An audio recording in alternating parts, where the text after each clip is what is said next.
The terror in detective stories isn't the crime, it's the rotten world that teaches people how to survive it. Raymond Chandler understood that corruption isn't one villain, it's the whole damn atmosphere.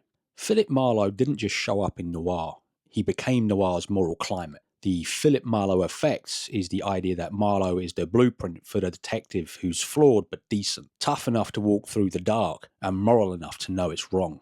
In plain terms, Marlowe doesn't turn ethics into rules you can follow, he turns ethics into pressure, trade-offs you live through when the system never rewards decency clearly. In Noir, solving the case isn't the end of the story, it's the moment you realise what the case cost.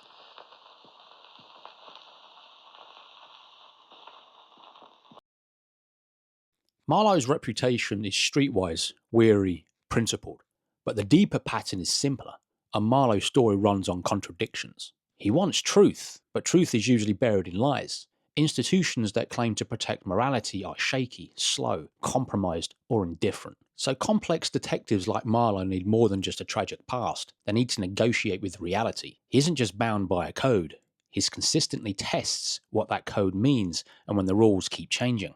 Readers stay with him because he's suspicious without being hollow, tough without being cruel. Cynicism is his armour, conscience is the blade underneath. Noir sells smoke and shadows, sure, but its real power is moral. The genre thrives on the suspicion that society has been rerouted, deception is normal, justice is optional. Chandler's genius was making the detective the interpreter. Marlowe doesn't only find clues, he reads the city. Each witness, each payment, each accident lands like a grim forecast. The world isn't chaotic, it's rearranged. Seduction, betrayal, corrupt authority. Marlowe processes it all by realizing morality isn't just personal, it's structural. Wealth buys silence. Respectability becomes a mask of fear. Reputation protects the rot until someone gets too close to see it. The Philip Marlowe effect turns detective fiction into social commentary wearing a trench coat. Don't confuse Marlowe's complexity with moral relativism. He doesn't abandon judgment, he abandons clean outcomes. His struggle comes from four pressures that never fully go away. Deception is the landscape, not the obstacle.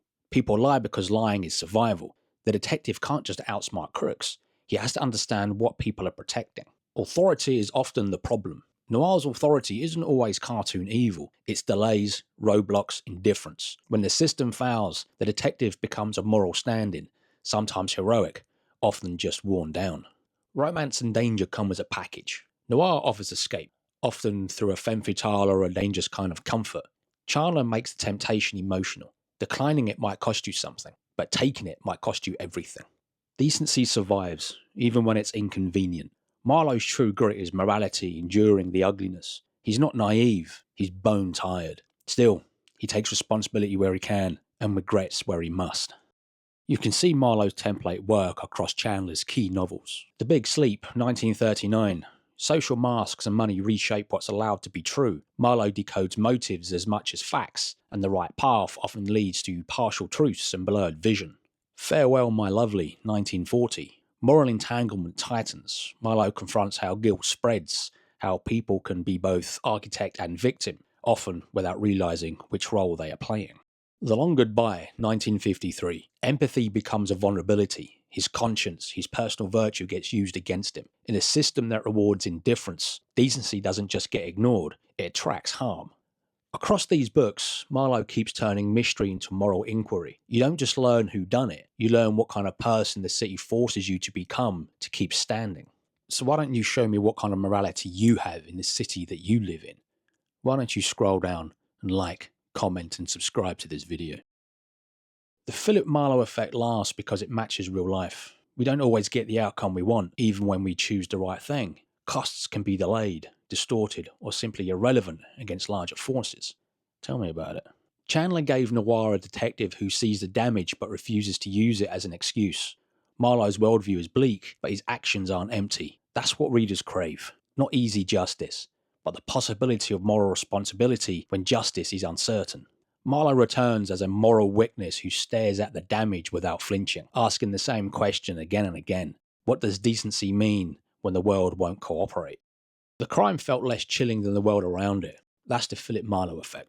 Marlowe isn't just an investigator. He's a moral gauge for when society starts breaking. The case is the plot. Moral pressure is the point. And Marlowe? Battered but precise. stays Noir's guide through the shadows.